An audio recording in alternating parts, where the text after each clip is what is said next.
Hi guys, I know you're waiting, but we're here. We just watched the Ronaldo. We just watched the Ronaldo interview, and after wiping my tears away, pure emotion, and we're going to go in and discuss everything about the interview with our favourite Mr. B, TalkMU, and the wonderful Kalula.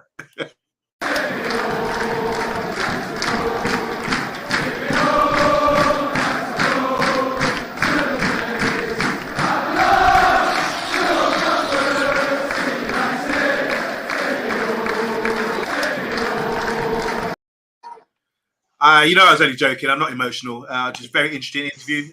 We've just finished watching it. We're going live right now. We're going to discuss everything about it and hopefully incorporate you guys in the comments as well. We want to know what you guys think about it as well.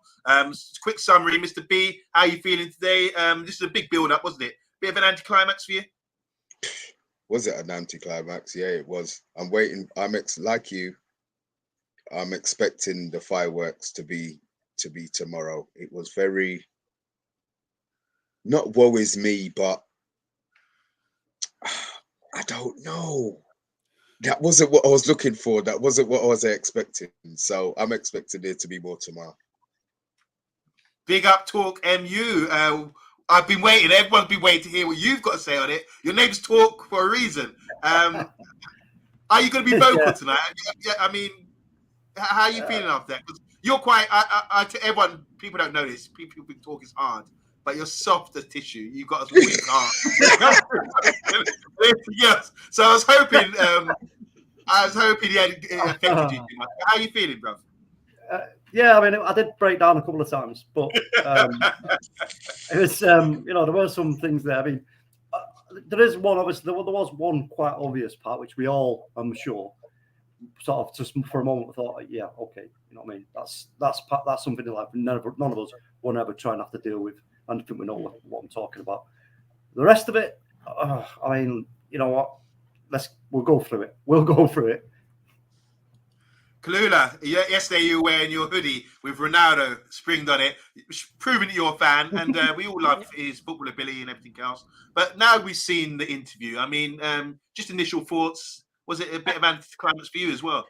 I thought it was going to be a bit more raw, especially because it was Piers Morgan. But there's some valid points that we're going to discuss. And also, the reason I'm wearing this shirt is this is the last time the facilities were updated. So just thought I'd give a shout out for that. That's why I haven't got the Ronaldo hoodie on. So the thing is, they don't even have Sharp is finished now. They probably still got Sharp TV monitors. Yeah, I was going to say. Yeah. It was definitely an interesting one. We're going to go quickly just talk about the sponsor before we go in. As you know, guys, we're sponsored by GMS Global Mapping Surveys, and GMS, they assist architects, property developers, and construction companies all over the country. They offer a wide range of services such as setting out topographical surveys, 3D laser scanning, and monitoring. Check out the link, guys. That's GMS. And we're going in now. All right, first of all, the big build up to this. I want to say big up to SOS in the comments as well. We're going to come to you guys now quickly just to represent, show who's here, who's supporting the channel. Matthew Bassett, he said big up. Eddie, Football Waffle, go and check out his channel. He says the circus, maximizing for Ronaldo there. Stumpy Countertop, he says already here. I wonder what you think about this. Stuart Marshall, how you doing? He just said that was interesting. He said he can't fault Ronaldo for what he said. He's been honest. Someone who was supporting Ronaldo all day was our boss. That's Solo. He said, leave it Ronaldo, leave it Ronaldo.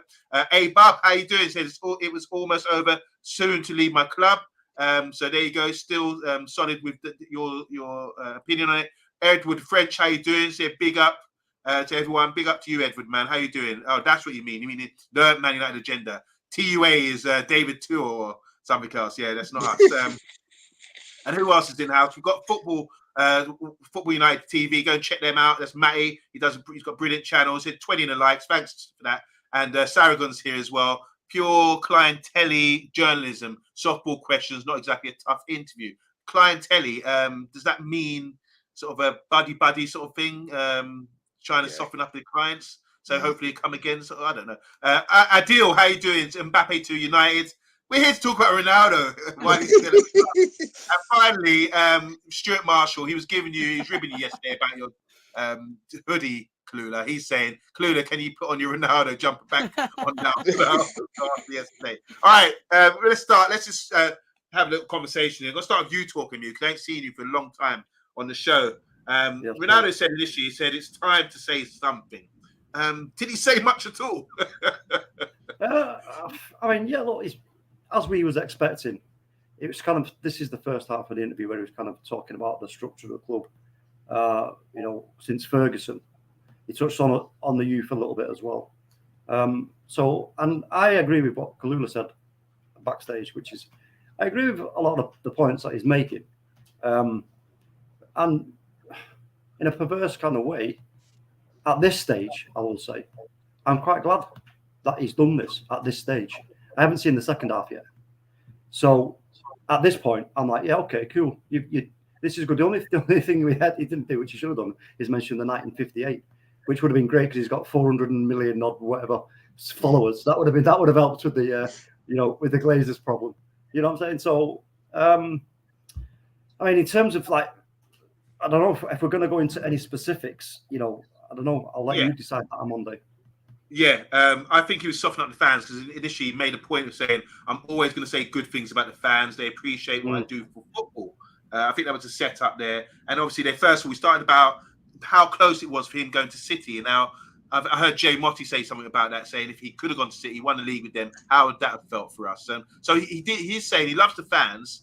And he went on to say about Ralph not knowing the club. He needs to know the history of the club, and he didn't really know about the club. But this is a guy who's going to go and join Man City. I just don't know. That's a contradiction for me. So what do you think about it? Let's talk about the City debate. Those issues with this, wanting to join Man City and then just being persuaded at the last minute by Alex Ferguson. I mean, does that sound like a true United man who's been at the club and understands the politics or the history between us and City and why it's not good to join two rivals? I don't know.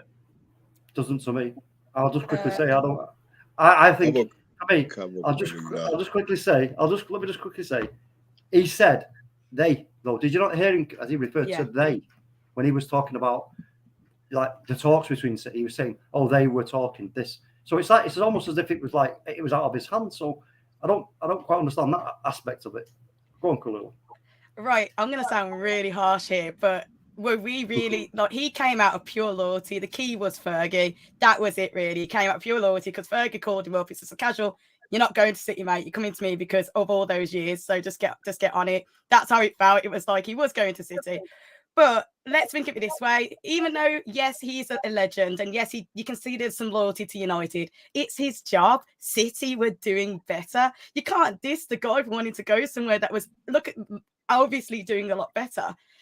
There's loyalty in football, and there's okay. I could get this much here, or I could go to this team and win and go into the Champions League and do all these other things. So I do think I know it sounds harsh, but I wouldn't have blamed him going to City. If not with the state of our club has been in the last 10 years, I wouldn't have blamed him. But he was there at the club. Sorry, 1 second. He was there at the club when Tevez was playing as well, and Tevez went to City, and he saw the backlash to that.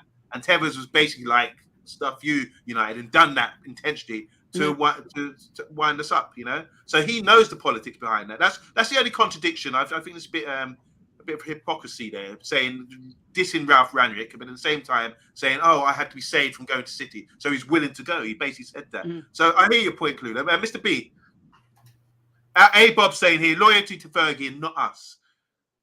Your thoughts, please, Mr. B, when we can hear you. Thanks.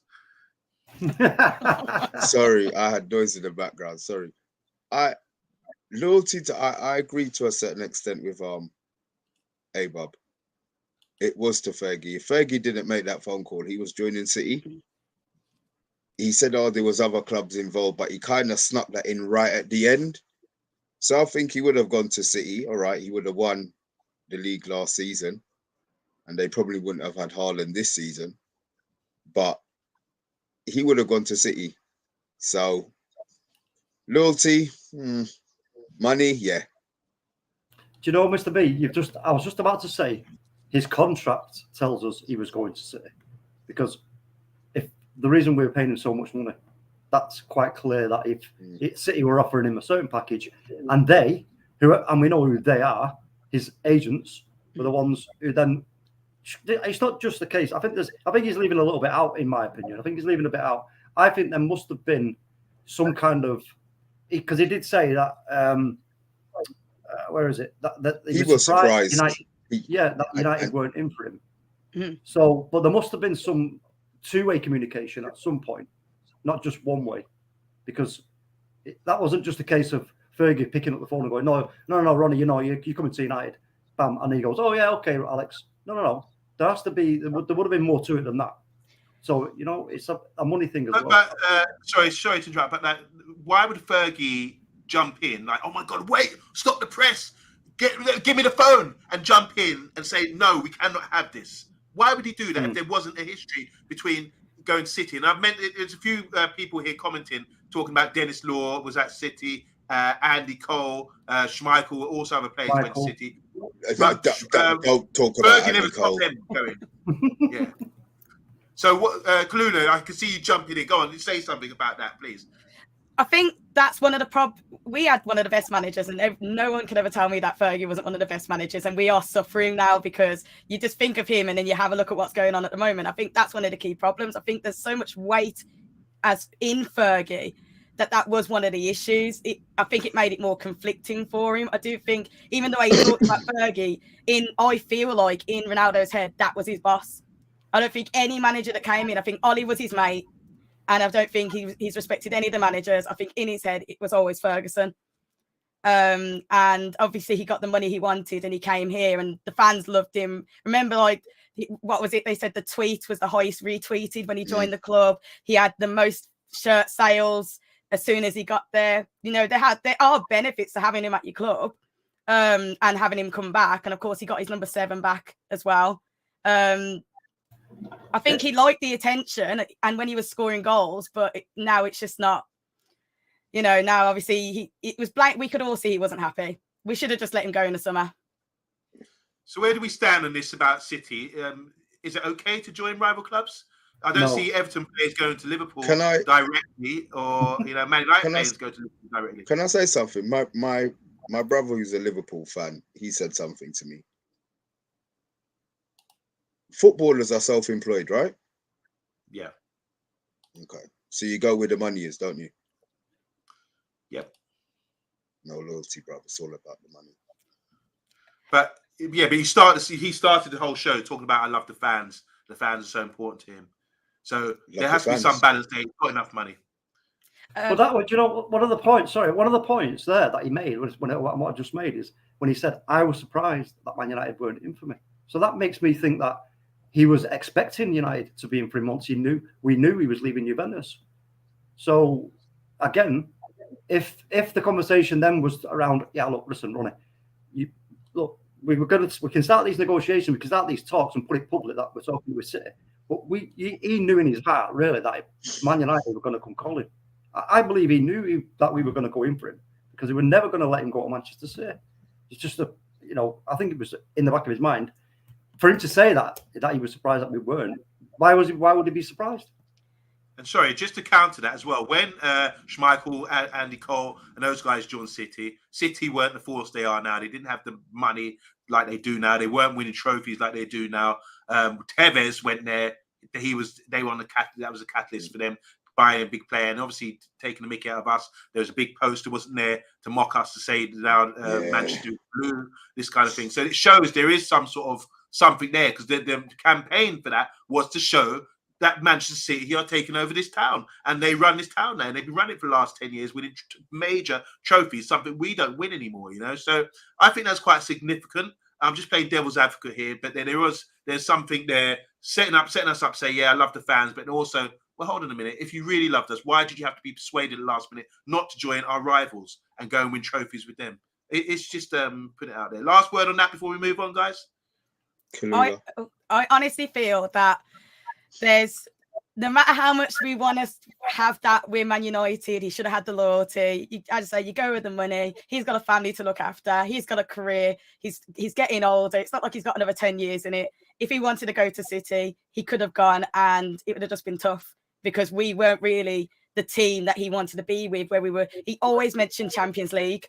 He mentioned that he wanted to be in the Champions League and he wants to be in the Champions League. Yeah, well, yeah, but not for long. But it's the whole. We got to talk about Man United of today, not Man United of the past. And it would have been understandable if you'd have gone to City. It's harsh. It's not something we want, but you know that it would have been understandable. Okay, just a couple of things here. Robbie Norman, how you doing, Robbie? He says 700 grand a week helped that he was not getting at City. So we paid him a lot more. Solo said, I wouldn't blame Ronaldo if he'd gone to City. And Eddie said, I don't think Ronaldo had loyalty, especially if he was indeed going to City. It's a massive rival. I think the money talks, and that's it. So I'll leave that there. I'll leave that there just about. So he had a good start at Man United. Obviously, the debut goals, he was talking about that. He likes to talk about positive things like that, scoring goals against Newcastle United. But obviously, it started to go sour, didn't it? And he when he came to the club, he obviously said later about the facilities and that kind of thing. But he was saying, look, we had Sancho, Varane, but he also bigged up David Gill. Now, I don't know much about David Gill. Anyone on the panel want to talk about David Gill and why he would endorse it so much? What did David Gill do? I'm not being naive here. What did David Gill, what's the significance of him? Talking about his name, bringing it up and saying he wasn't here and it's a big loss for him not being there anymore. Someone who he felt was good for the club. That's more or less a dig at Ed Woodward not being able to get deals over the line and get good players in, spot talent, bring new talent, and only going for players that are going to sell shirts, etc. But again, also that goes upstairs, doesn't it? You know, because the Glazers, this is the problem. They could see that was what was happening. They didn't intervene and stop it and change that cycle. We spent wasted over £1 billion, you know, on bad business. And again, David Gill wouldn't have done that under Fergie, or with Fergie, even, in fact, because Fergie would always identify the correct players. All right, one or two boobies, you know, amongst, I'm not going to mention any names, Jemba, but you know, we did make a couple of dodgy signings, but overall, we got it right. We always got it right, and the fact is, David Gill just got the job done. Simple as that. Okay, just moving on now. So obviously he's come to the club and now started off okay, but things started to go wrong, and now he's highlighting there's a big gap that surprised him. Nothing's changed at Manchester United. The infrastructure is still the same as it was 10, 15 years ago. Is it 13 years since he's been at the club? And even like nutrition and there's zero progress. And just to incorporate that, he goes on to say, Mr. B, that some of the young players as well have really got bad attitudes now. They're not learning, they're not picking up anything as well. So what do you feel about that? Is that we have to take that as his word? The Man United Football Club can't come back and counter that, can they? Because you can do a tour around the stadium. I say this, and I don't want to be disrespectful, but when we went up to Manchester recently to the stadium, I thought the surrounding area was really grim. It was not very nice. Mr. B. He meant the outside of the stadium before anybody thinks he's talking about Manchester. Yeah? Let's get that out of the way. Let's get that out of the way. But Monday, do you know I forgot your question again? Okay, so the infrastructure. I mean, we don't see the training ground directly, Carrington, but the infrastructure. He's talking about minute things like the training ground, the staff, technology. You know, that was leaked at the beginning. You know, when he first came, that was something that was rumored that he had said, and we had worked out that he was right. I mean, he's got a point to say that, and this is the stuff that,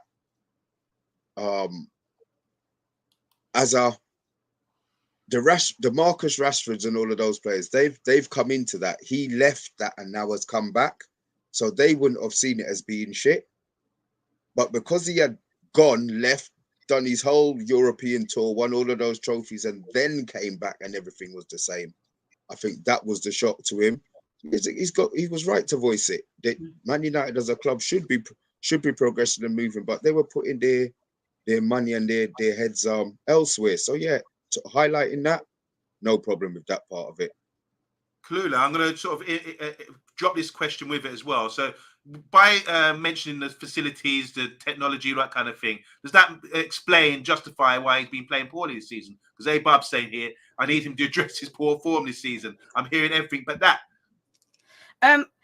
You can't turn around and say that the facilities are the reason he's playing poorly, because I've seen better Sunday league sometimes because they're running all the time and going up and down pitches that are lumpy, everything else. You can't turn around and tell me that the facilities are playing in survey, please.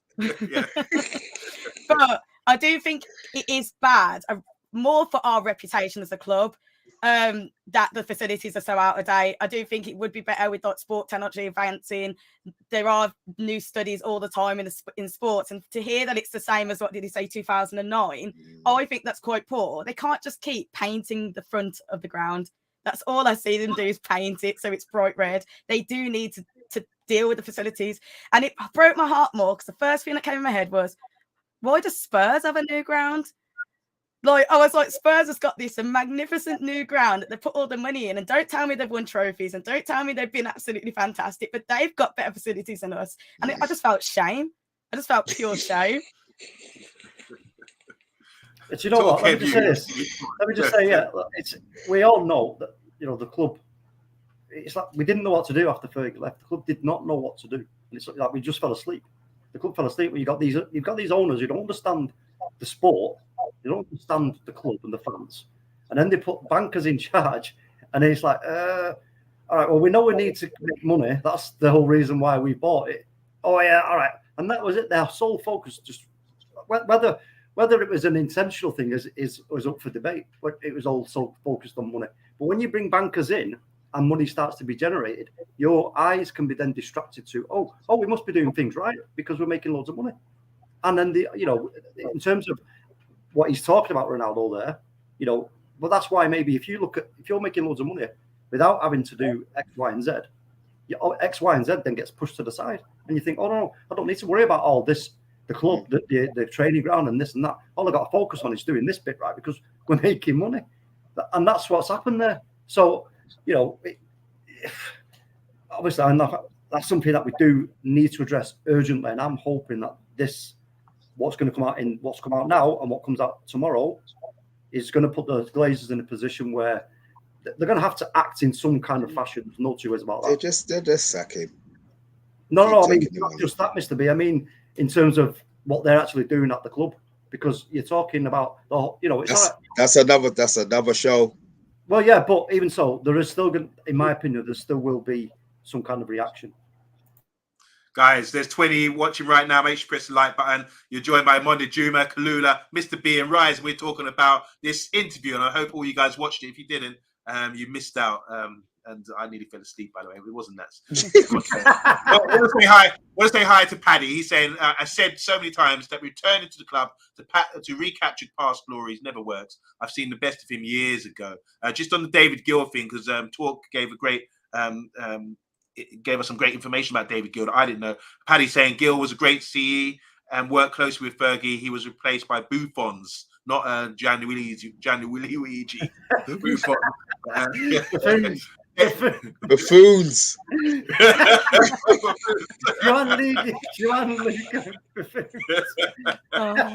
Oh God, I feel that one right now. David Gill was a football man. Stuart Marshall saying still sniding off and done the interview behind the club's back.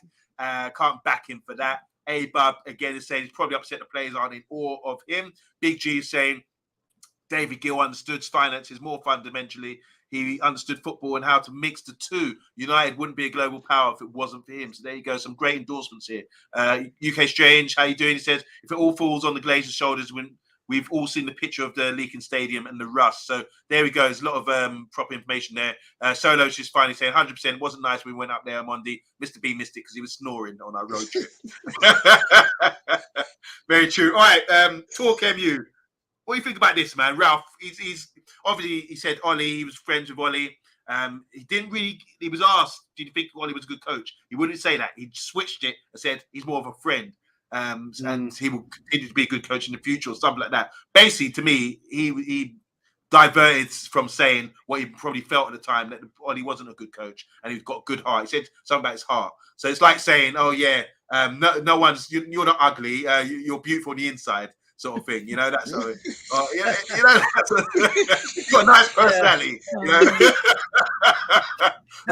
But I won't be going on this date. So yeah, so you talked about Ralph Rangnick talk. Now we obviously discussed Ralph Rangnick on the show, and he sort of labelled him as a sports director or something like that, whatever his role was, and not a coach, and basically dissing him. So he didn't want to diss Ollie, but he's happy to talk about Ralph and saying something was wrong with Ralph because he said he's not a coach, hasn't coached for like years and years, and he's basically saying that 5 years ago the game's moved on. You can't be a coach like that. You can't just come into a role at Man United like that. Do you agree with him? I think, firstly, I think Ralph was always it was going to be tough for Ralph because of the fact what he'd done previously and because he hadn't coached for so long. But I think it's highly disrespectful to say what he said about Ralph Rangnick. I know there's a lot of people who don't rate or like Ralph Rangnick or whatever, but let's not forget, he is the father of the way some of the best teams in our league are playing football and other teams around in different leagues. So, you know what? I just think that was a bit of a cop-out, if I'm totally honest with you. I really do. I think you can't just go, you're just a director. I'm not going to play for you. I'm not going to bother. What's that all about? No, you can't. You got, as you say, if you're going to be a professional and be a professional footballer, whoever's your manager, you've got to give 100%. The moment you start going, who's this guy? Who's he think he is?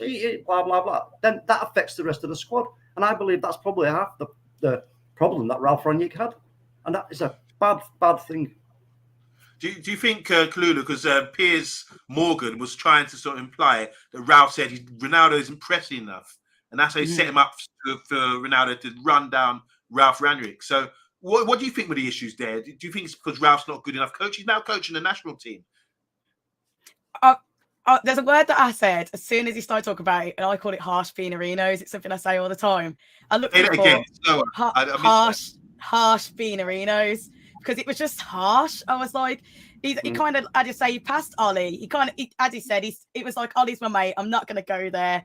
He'll be great someday. He kind of just left it open, and then he just drove into Ralph. And I think, okay, not a lot of people might have known who Ralph was, but like that might have been a bit an issue. But don't get me wrong, as you've said, we commented earlier about that they're self-employed and whatever else, but still there is the hierarchy, and I think Ronaldo just showed that he's got respect issues.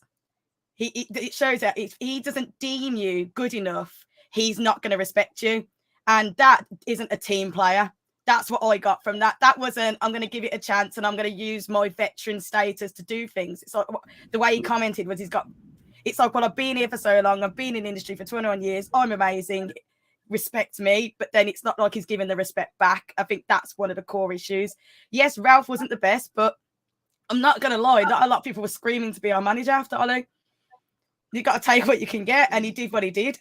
But I don't think he deserved that. I don't think he deserved that commentary. If Ronaldo's not playing like him when he was younger, I think sometimes he forgets that. Yes, he's still in the game at 37. Many people don't get there, and I respect him highly for it. But you're not running.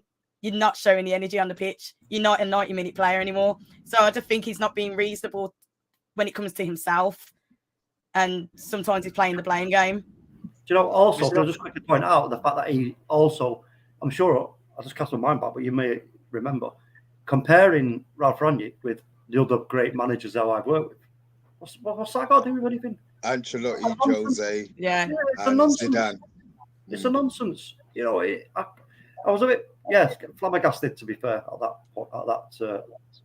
reasoning. Yeah, but Ralph's got a bad reputation since because we didn't get top 4 after that, but he had to pick up the pieces. But do you think, Mr. B, that so Ralph was criticising him? What Ralph did do, he spoke quite honestly about players. I loved him. So do you think it was because he initially said he's not pressing enough, or Ronaldo needs to prove, and aired him out in public, and maybe, as Piers was trying to say, he can't do Ronaldo's, with the respect Ronaldo has, do you think that influences the rest of the players to go and turn against Ralph as well? Maybe. Obviously, he doesn't like anybody who criticizes him. Anybody who gives him any sort of criticism, he has no respect for. He said that he made that kind of clear during the interview. The situation that Ralph had was, I think, that because they knew he was only going to be there until the end of the season, he didn't have any authority. Because regardless of what he told them to do, if they didn't want to do it, and they kissed their teeth at him and told him to go suck himself, there was nothing that he could have done. There was nothing that he could have done. So he never had no authority. Obviously, Ronaldo being Ronaldo, banging in all of those goals, still doing what he was doing, they probably looked up to him more. Now, obviously, they've got a manager. I mean, look, that's another. Maybe that'll come tomorrow. Maybe that part of it will come tomorrow. But I think the criticism part, he doesn't like anybody who criticizes him. To be fair, he doesn't take criticism very well. That's a great point, because he did clearly say that during the show that he doesn't like when he's talking about Gary Neville and so-called friends. Rooney was at his house not long ago, and now he's not his friend, that sort of thing. So he doesn't like it at all. You're right, Mr. B. Sorry, Jealousy. No, I was just going to say, it's, in my opinion, Ralph had already lost the dressing room before he even arrived, because Ronaldo's saying that, you know, he's going to, when that coming out, that news, they would have known inside the club. It's like, yeah, who's this guy? Who? And then that's it. Once those rumors, once, like you said, the status that he's got and the effect he has on all the other players, you know, then they're going to start thinking like him, because he's the number one. You know, you follow the leader, so to speak, when you're like that. So, and he said it himself. I'm an example. So there you go. So Kerwin is saying here, hi Kerwin, by the way, he's saying here, Ralph unfortunately suffered from the lack of respect interims usually receive. So he was doomed from the start. Is that what we're trying to say? They already said when he came, he was going to stay for a period of time, and then everyone knows where he's gone at the end of the season. It doesn't really matter. But what about getting us to top four, working hard, or getting behind the team? I don't know. But there's another point here from Paddy saying Ralph, i.e. the presser, just didn't have the players to press. They were just useless. Because he did say about physicality and issues like that. When he wanted them to do something, they couldn't do it. That was because, in my opinion, it's not because they couldn't. It's because they didn't want to. Okay. I think it's because they couldn't. I felt well, we bump heads on that, but yeah, I just felt I thought they were unfit for that kind of pressing game that they hadn't done. I actually think they were not just physically unfit. I think there was a definite mental health issue going on at our club as well, because you could just see Rashford was one of the core people. You could just see the head wasn't there.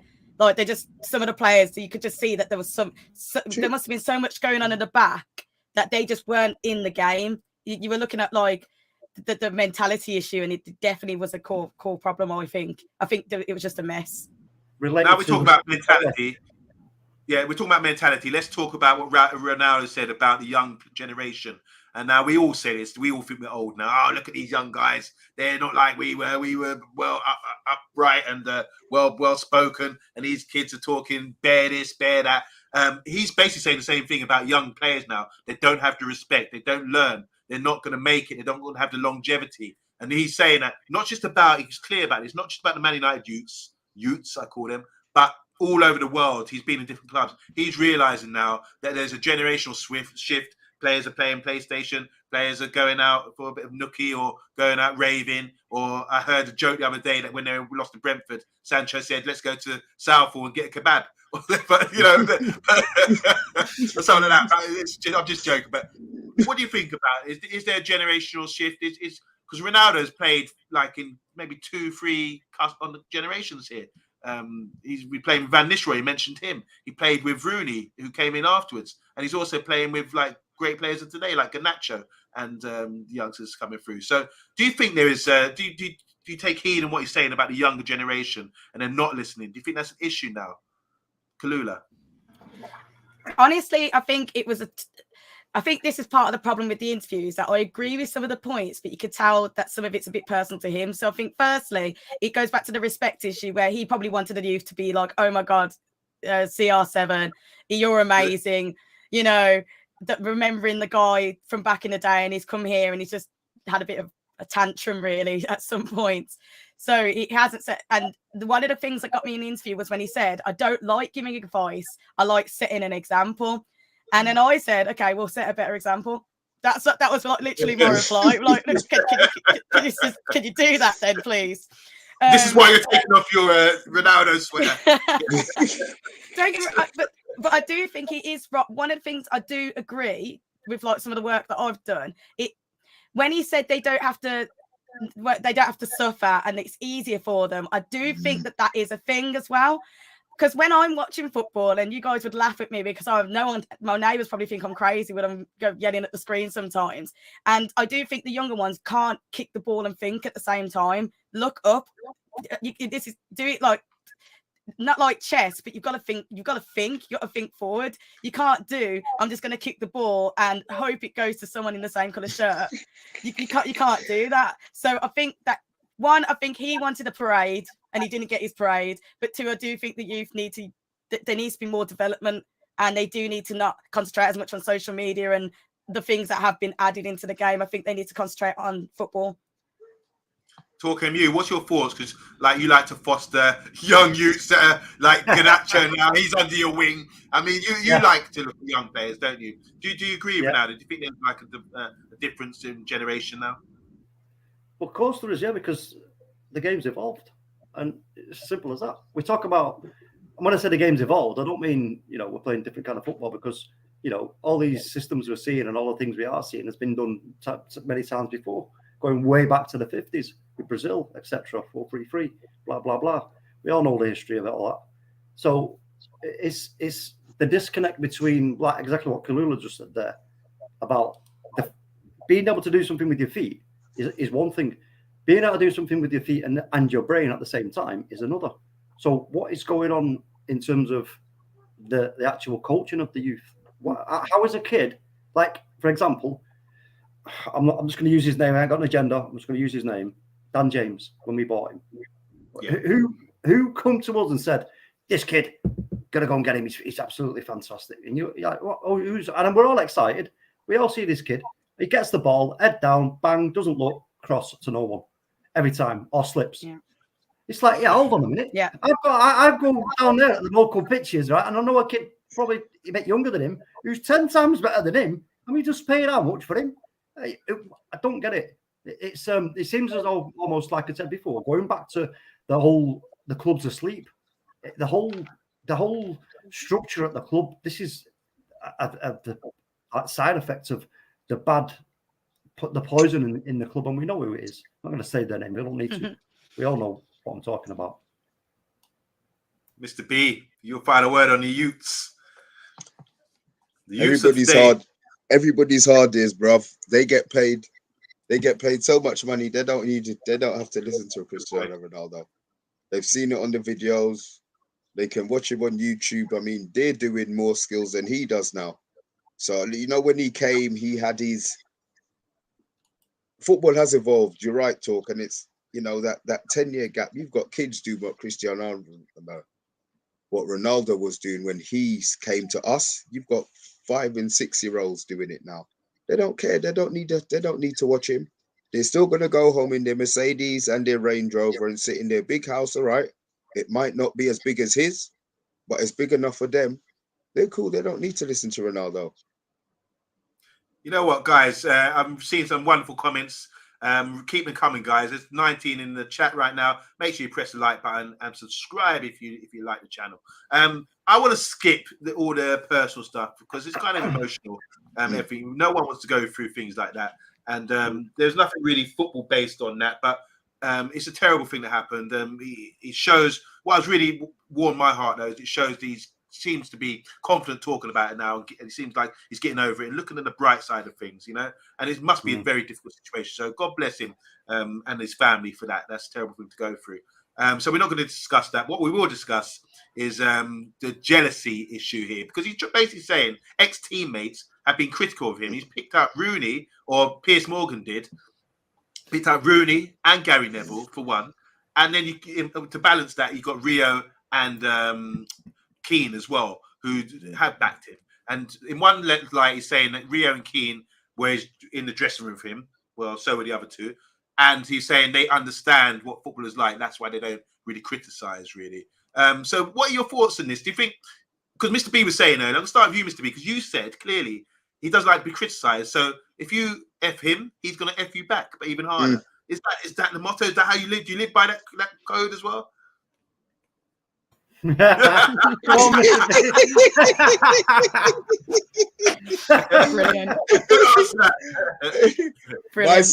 My circle of friends is very small for a reason. Once I tend to open my mouth, they think, but my motto is that. My motto is definitely that, bro. Kalula, do you live by that code as well? You F with me, F you too. My code is that everyone starts with an A+ and their behaviour and conduct drops them all the way down, or they stay up. I will give chances. I try to conduct myself as reasonable as possible, even when someone else isn't being reasonable, because I don't want to taint my own temple Like with me, I don't let other people their negativity in, but I do. It's not that I don't respect that code, because the older I'm getting, maybe I'll be that way in about 10 years with more the people that I meet. But when it comes to Ronaldo, I do think that he's got valid points. I've never seen someone have valid points and have a tantrum at the same time, and that's literally what I'm watching. It's, yes, maybe some of the criticisms weren't fair, but they're allowed to criticize you. Neville, that's his job. His job is to critique. His job is to analyze him. And I think taking that personally just shows that he's not being professional. Just like he's doing what his job, that's Neville's job. When it comes to Rooney, it just gives me joke. That does. I don't even know why he brings Rooney up. I don't know why that was even a subject matter. I feel like that was just, I gave you Christmas dinner once and now you're dissing me.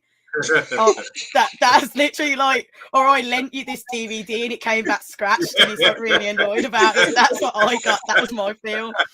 I like that. Oh boy. Talk. Do you want to add to that? I mean, you live by that code as well? F you back. That's basically. Yeah. Okay. Hold on. But I think you know that I'm on there. Teasing me, right? Teasing me. Oh, wow. Right, but look, on a serious note, it's like, okay, you can't, from my point of view, you can't criticize people for being honest. If someone criticizes me and it's a valid point, the first thing you're going to do is ultimately, why are you criticizing me? Why? He's not asking the question, why? All right, where's the question? Why are they criticizing you, Cristiano? That question wasn't asked, so he couldn't give an answer to that. It's like, what, do you think they're just coming out and criticizing you just for the sake of, just because they're on Sky Sports, or Rooney is trying to get more limelight? Rooney doesn't need no limelight. He's England's top goal scorer. He's Manchester United's top goal scorer. He's one of the best players we've ever had, right? So at the end of the day, why are they criticizing you, bro? Because you ain't doing it. Simple as that. So if you ain't performing, you're gonna get criticism. If you can't take criticism, then what are you even doing in the sport still? If you know yourself, you're past the age. And I've said it right from the start. I'm still in the opinion that Ronaldo's confidence in himself was waning, even when he joined the club, because of his age, because of his inability to stay up with the game. You could see it. You see his legs tightening up in games when he's trying to run. He comes deep to help out, then he tries to get forward. His legs tighten up, can't move, can't get there quick enough. That affects your confidence. You feel it as an older player. You play in the game, you feel it. So, you know what? Yeah, I wasn't really down with that, to be fair. Guys, we're going to wrap up very soon because it's part 2 tomorrow, and hopefully you guys are going to tune in again to watch part 2 and then come and watch us afterwards discuss it. It's been a really interesting discussion with you guys, and I was really a bit concerned we might not have much to talk about, but yeah, it's a lot. My last question to you guys on the panel, and you guys in the comments as well, is: do you think Piers Morgan, who is known for really pushing buttons, getting people to respond and react, do you think he's like shining his shoes or sort of palming him off a bit here? Because really, you should get sports journalists to ask these questions, because I know Mr. B will be asking him about his form, or Kalulu will be asking him for another hoodie or something, a signed hoodie. Oh, sorry. Do you see what I'm saying? But you've got to be a bit more brutal to get the best out of Jeremy Paxton, for example. He really makes people sweat. Ronaldo had his deck chair out and his feet up, and he was really relaxed in there. So what do you think about Piers Morgan and the questioning? Is it just like a lot of BS for you guys? From my point of view, they were all pre-agreed, the questions. They were all pre-agreed. Whenever the call, the first initial contact was made, it was like Piers Morgan was like, oh, okay, right, I'll get a load of questions ready. Then Ronaldo and whoever else around him would have gone and looked, and then the people around Ronaldo and Ronaldo himself would have been like, whoa, no, we can't do that, can't do that bit, but we can do this, that, and that, and that. So they picked out the questions that he could answer without sort of making it look like he's at fault in any way, which is quite bizarre, really. You've got to give some, you've got to accept some fault in all this, because he is at fault in it to us. We know that as fans, because he hasn't been performing on the pitch. Simple as that. Eddie's saying preach TalkMU, and I do agree. You're talking sense there. We're wrapping up now. Kalula, last, what do you think about Piers Morgan, and who else would you suggest would be ruthless and ask the right questions, apart from yourself, obviously? I actually don't know, because one of the problems is how we all know how it goes back to say pre-questions, everything else. If someone was too harsh, I don't think he would have done the interview. That's the thing. I don't think this would have happened. So there's people like, okay, I don't know if anyone's seen, it's not applicable to this sport, but Tyson Fury had an interview with a YouTuber, and he literally just kicked off on it. Geordie. I don't think Ronaldo was ever going to do that. It's too clean, this interview is. It's too... That's the thing. It's too nice. Even one of the times when Piers Morgan, what did he say? He turned around and he said, he led the question. Oh, that's it. Did you know what he was doing? It was a question on Ralph, and it was like, did you know what he was doing was wrong? And then when Ronaldo wasn't answering, he was leading him to get an answer out of him, because it was obviously pre-rehearsed. And I'm saying to myself, there's some valid points in this, but it's not real. It's not raw. They're best friends. You can tell that, even though Piers Morgan might be an Arsenal fan, but you can tell that he's kissing Ronaldo's ass, really. That's not the Piers Morgan that we know. Do you know Laura Woods? Would she be good to ask questions here, Kalula? Yes. Yes, okay. I do think so. But she asks proper questions. Yeah, I think she's got the passion as well. She would want the answers. I don't think she'd let him tiptoe around like a politician either. Actually, I get Paddy. I get Paddy to ask him. Get Paddy. You know what? Let's not forget, because again, I just thought to myself, and I thought, hold on a minute, this is part one. We may be jumping the gun a little bit here. We may. I'm not saying we will, but we may see some questions from, because let's say it right. Piers Morgan is a clever bloke, right? Whether you like him or not, he is a clever bloke, and he knows and he understands that if he's going to get any credibility out of this, he does have to come with something that is going to put Cristiano on the spot or in a bit of shade, and he's going to have to explain it. But it's going to be in the explaining from Cristiano that's going to maybe kind of try and bend it into like, oh, it's because of X, Y, and Z. You know what I mean? So, or he might reveal his next team. Maybe. That would be controversial, wouldn't it? Just drop the mic. Here's my next team. I'm going to Chelsea. Yeah, I'm going to Chelsea. No. Chelsea or Arsenal, that's it. I'm going to do myself in. He might go to Spurs for charity. Anyway, I think we've covered most of the show now. We're going to wrap it up, but we do appreciate everyone that's tuned in. It's been like a 2-hour session almost now on Ronaldo. He's getting the attention he wants, whether it's good or bad. He's infamous here on the Man United agenda as well. But yeah, we're ready for part 2. You guys ready for part 2 tomorrow? Same time, same place? I'm expecting it to be a lot less vanilla and a lot less cocksucking from Pitt. Oh, sorry, Kalula.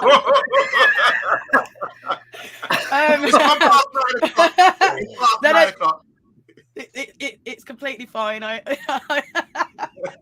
That's amazing. You know, that's the best ending. That's the best ending to a show. I like it. I would have said fireworks. Well, we hope so. It was a bit slow. It's like building up to it. I think it's quiet before the storm, and it could be the storm tomorrow. Hopefully, there'll be something a bit more controversial that we can bite on and snack on tomorrow evening. So I hope you guys will join us tomorrow. Thanks, guys, again for tuning in. We've been the Man United agenda. This has all been about the Ronaldo agenda, whatever that may be. We'll find out probably tomorrow. But on that note, we're signing out. I want to say, Kalula, thank you very much again for tuning in. Not tuning in, for jumping on the panel and delivering again. Big up to TalkMU. Ain't seen on a show with me and you together for a long time. Hopefully that will change soon, and you'll come on more often. Everyone, as someone was saying, preach TalkMU. You were getting a lot of a feel there, man. The preacher. Yeah. And finally, Mr. B, you finished off the show saying something nasty. But we understand where you're coming from, because that's my sentiments too. But anyway, guys, thanks in the comments. We'll see you tomorrow. Don't forget, tune in to Man United Agenda straight after you watch the show. And we're out. Bye-bye.